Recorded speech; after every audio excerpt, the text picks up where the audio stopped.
ఈరోజు times of India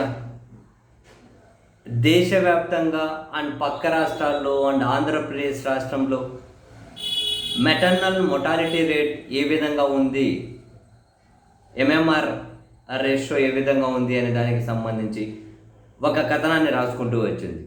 maternal mortality ratio అంటే rate అంటే ఏమంటారంటే ప్రతి 1,00,000 మంది మహిళల్లో ప్రెగ్నెన్సీ రిలేటెడ్ ఇష్యూస్తో ఎంతమంది చనిపోతున్నారు అన్నది. ప్రెగ్నెన్సీ రిలేటెడ్ ఇష్యూతో ఎంతమంది చనిపోతున్నారు అన్న దాని మీద క్యాలిక్యులేట్ చేసే పాయింట్స్ ఇవి. చాలా చాలా కీలకం. అది చాలా అత్యంత కీలకమైనటువంటి రేషియో ఇది. ఈ పాయింట్స్ అనేటివి ప్రభుత్వాలు తక్షణం అంటే ఏ ప్రభుత్వమైనా టాప్ ప్రయారిటీగా దృష్టి పెట్టాల్సిన అంశం ఇది మామూలుగా. అయితే ఇదంతా మొత్తం వీళ్ళు పాయింట్లు క్రోడీకరించుకొని గ్రౌండ్ లెవెల్ అన్ని విషయాలను పరిగణలోకి తీసుకొని ప్రతి కేసుని వాళ్ళు స్క్రూటినీ చేసి ఈ నివేదికలు రిలీజ్ చేసేసరికి 1-2 years లేట్ అవ్వచ్చు. అంటే 19లో ఉన్నది 21లో రిలీజ్ అవ్వచ్చు, 21లో 23లో రిలీజ్ అవ్వచ్చు. ఇట్లా ఇప్పటిది ఇంకో 1 year తర్వాత రావచ్చు. ఇప్పుడు చంద్రబాబు నాయుడు గారి ప్రభుత్వం వచ్చిన తర్వాత అంటే ఏ విధంగా ఉంది అని. అయితే ఇక్కడ వీళ్ళ నివేదిక ప్రకారం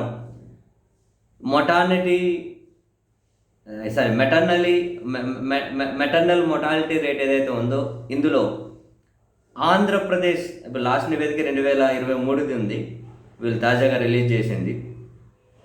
sample registration system special bulletin, ఇది చాలా కీలకమైన నివేదిక.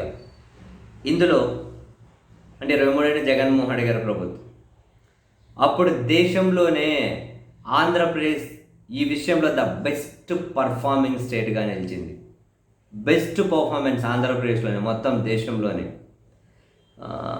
ఈ మెటర్నల్ మోర్టాలిటీ రేట్ అన్నది 2019లో ఆంధ్రప్రదేశ్లో దీని స్కోర్ 47 అయితే 2023 వచ్చేసరికి ఆ స్కోర్ 30కి వచ్చేసింది.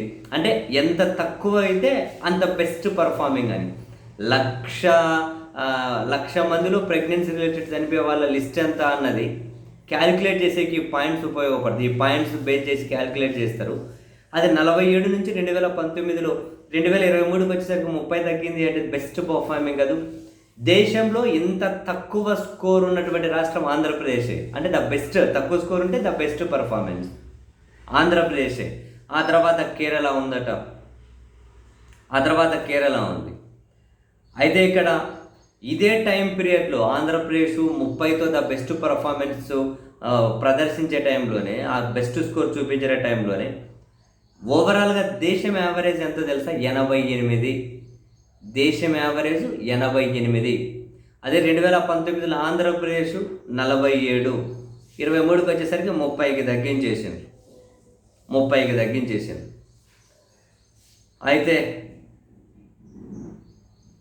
దేశం యావరేజ్ 88 కదా.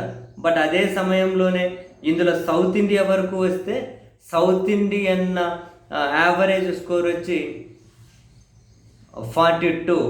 బట్ ఇందులో తెలంగాణ, కర్ణాటక ఏమో 68 స్కోరు, తెలంగాణ ఏమో 59 స్కోరు. బట్ ఇక్కడ ఆంధ్రప్రదేశ్ ఉంది కదా, మొత్తం సౌత్ ఇండియన్ యావరేజ్ని బాగా తగ్గించేసింది ఆంధ్రప్రదేశ్, కేరళ. సో అట్లా కలిసి వచ్చింది. అయితే క్లియర్గా వీళ్ళు ఆంధ్రప్రదేశ్లో ఇంత బెస్ట్ పర్ఫార్మెన్స్ ఇవ్వడానికి కారణం అప్పటి ప్రభుత్వం అద్భుతమైనటువంటి సర్వేలెన్స్ సిస్టమ్ని ఏర్పాటు చేశారట. క్షేత్రస్థాయి నుంచి ప్రతిదీ మానిటర్ చేసేవాళ్ళట, ప్రతిదీ గైడ్ చేసేవాళ్ళట. ఆసుపత్రికి వెళ్ళాలి, ఈ పెద్ద ఆసుపత్రికి వెళ్ళాలి, ఇక్కడే చెబుతారు, ఇక్కడే గైడ్ ఇట్లానేం లేదట. బ్రహ్మాండమైన పౌష్టికాహారం, క్షేత్రస్థాయిలో ప్రతిదీ కూడా మానిటర్ చేసి అద్భుతమైన సర్వేలెన్స్ సిస్టమ్ని ఆంధ్రప్రదేశ్ ప్రభుత్వం ఏర్పాటు చేసిన ఫలితమే ఈ బెస్ట్ పర్ఫార్మింగ్ స్టేట్గా ఆంధ్రప్రదేశ్ నిలవడం అని చెప్పి ఆ నివేదిక కూడా అయితే ప్రశంసించింది. విద్యా వైద్యంలో జగన్మోహన్ రెడ్డి గారి సీరియస్నెస్ని, ఆయన తీసుకొచ్చిన విధానాలను వాస్తవానికి మనం ఎప్పుడు చెప్పేదే, ఆయన్ను ద్వేషించే వాళ్ళు కూడా ఈ విషయంలో విమర్శించకండి రా బాబు. ఒక అద్భుతమైన పర్ఫార్మెన్స్, అందరికీ ఉపయోగమే కదా విద్యా వైద్యం. ప్రతిదీ రాజకీయం కోణంలో ముడిపెట్టకూడదు. కానీ ఎంతమందికి ఎక్కుతుంది? మంచి ఎక్కినంటే, ద్వేషం ఎక్కినంత ఫాస్ట్గా మంచి ఎక్కదు కదా. జనాలు తయారైపోయారు.